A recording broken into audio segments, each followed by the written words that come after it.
ఆంధ్రప్రదేశ్ చరిత్రలో ఈరోజు ఒక చారిత్రక ఘట్టం. భోగాపురం ఇంటర్నేషనల్ ఎయిర్పోర్ట్ లో మొట్టమొదటి validation flight, test flight land అయింది.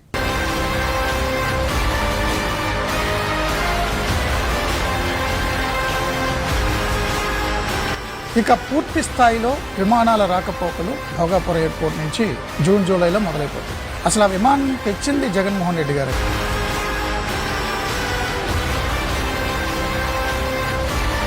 జగన్మోహన్ రెడ్డి గారు 2023లో వేసిన పునాదుల వల్లే ఇంత త్వరగా విమానాశ్రయం పూర్తయిపోయింది. 2026 నాటికి ఇక్కడ నుంచే ఇదే భోగాపురం నుంచే విమానాలు ఎగిరే పరిస్థితి వస్తుంది. స్వయంగా జగన్మోహన్ రెడ్డి గారే ట్వీట్ చేశారు.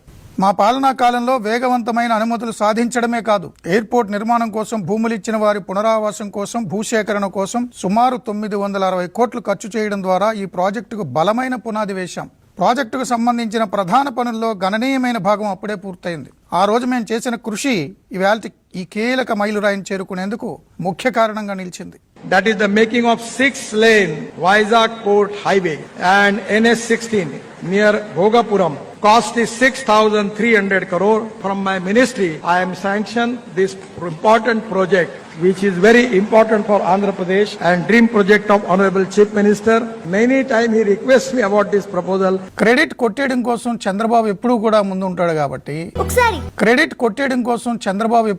ముందు ఉంటాడు కాబట్టి ఈ భోగాపురం ఎయిర్పోర్ట్ కూడా చంద్రబాబు తీసుకొచ్చినట్టు వెంపర్లాడుతున్నారు.